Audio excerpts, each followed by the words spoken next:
মানে আমি জায়নামাজ মনে হয় জীবনে গুছিয়ে রাখি না। আম্মু বলে নামাজ পড়ে জায়নামাজটা এরকম রাখতে হবে কেন, কিন্তু আমার কানেও যায় না কথা, আমি এরকম রেখে দিই।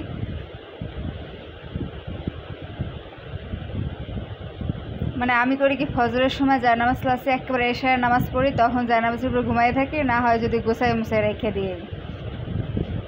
আসলে মনে হয় জীবনে জায়নামাজ গুছাই রাখি না, এই হয়েছে আমার অবস্থা। হোস্টেল জীবনে তো অলসতামি করতে করতে কাটছে। বিছানাটা গুছিয়ে ঘুমায় পড়ছি, টাইম মতো খাবার দিছে, খাবার খাইছি, এখন একেবারে পুরো অলস হয়ে গেছি। এখন কোনো কাজ করতেও মনে হয় যে কষ্ট লাগে।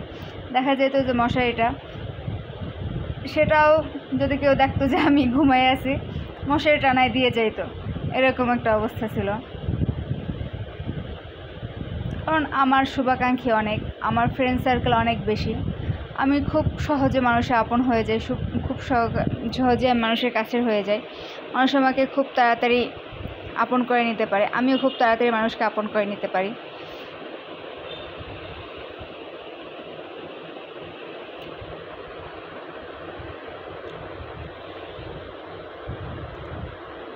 ওই যে হোস্টেলে বসে হয়তো কি কাপড় চোপড় সব এরকম রেখে দিতাম, তারপর অনেক দিন পর ধুইতাম, বা কেউ দেখে যদি ধুয়ে দিত। আমার একটা বেস্ট ফ্রেন্ড ছিল, আমাকে খুব ভালোবাসতো, ও মাঝে মধ্যে কাপড় চোপড় ওরকম দেখে ধুয়ে দিত। না হয় আমি করতাম কি 5 দিন 6 দিন 7 দিন যাইতো, তারপর কাপড় চোপড় ধুইতাম। এই হয়েছে আমার পড়ার টেবিলের অবস্থা।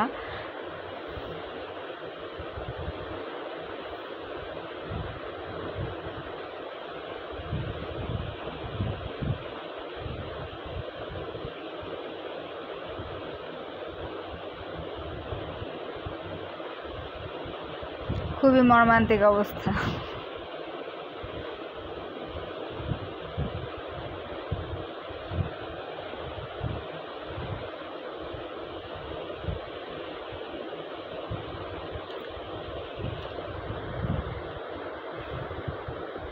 হোস্টেলে বসে যদি সবাই কেউ বলতো যে এই তুই এরকম করতেছো, এরকম গুছিয়ে রাখতেছো না কেন, আমি উঠে বলতাম কি জানেন, যে বেঁচে থাকবো কতদিন, একদিন তো মরেই যাব, শুধু শুধু গুছিয়ে লাভ কি।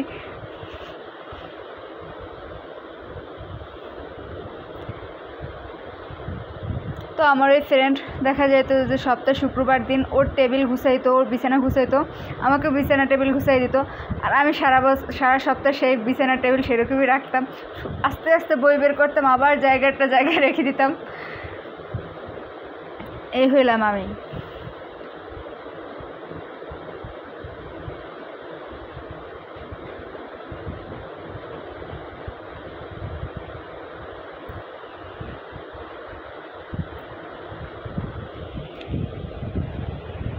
হোস্টেল জীবনটা খুব মনে পড়ে, খুব স্মৃতিময় দিনগুলো। সবাই কত সুন্দর একসাথে দিন কাটাইতাম, কত ভালো দিনগুলো ছিল আমাদের। এখন যে যার মতো, কারোর সাথে কারো দেখা নাই, সবাই সংসার জীবন নিয়ে বিজি। আমার ক্লাসমেট ছিল যারা, কারো ছেলে মেয়ে হয়ে গেছে, কারো বিয়ে হয়ে গেছে, কেউই নাই, সবাই যার যার মতো সংসার করতেছে।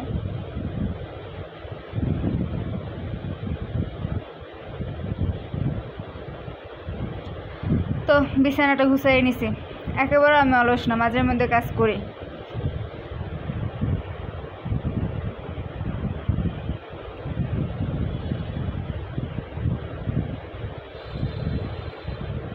তারপর টেবিলটা গুছিয়ে নিলাম।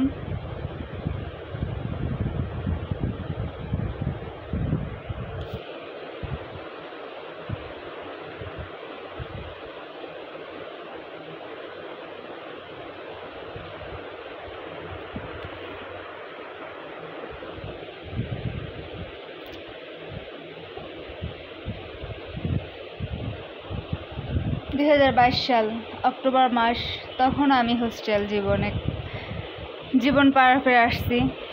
2024 সাল, সেটা এখন স্মৃতিময় জীবন হয়ে গেছে।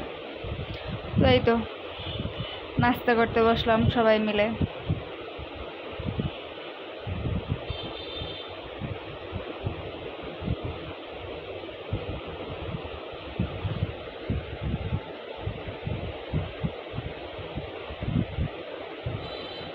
এটা সন্ধ্যার পরে রাতে। তাই একটু অন্ধকার লাগতেছে।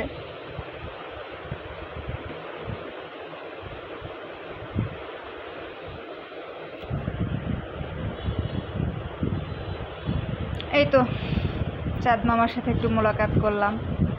আমার চাঁদ মামার সাথে মোলাকাত করতে অনেক ভালোই লাগে। কি সুন্দর নীল আকাশে একা একা থাকে, পুরো আকাশটা একা একাই বিরাজ করে, কোনো সঙ্গী সাথী নাই। তো সবাই ভালো থাকবেন, সুস্থ থাকবেন, আমাদের জন্য বেশি বেশি দোয়া করবেন, সবাই সবাইকে সাপোর্ট করবেন, সবার পাশে থাকবেন। কথা হবে, আড্ডা হবে অন্য কোনো ভিডিওতে। সেই পর্যন্ত সবার জন্য শুভকামনা রইল। আল্লাহ হাফিজ, ফি আমানিল্লাহ। আসসালামু আলাইকুম রহমতুল্লাহ।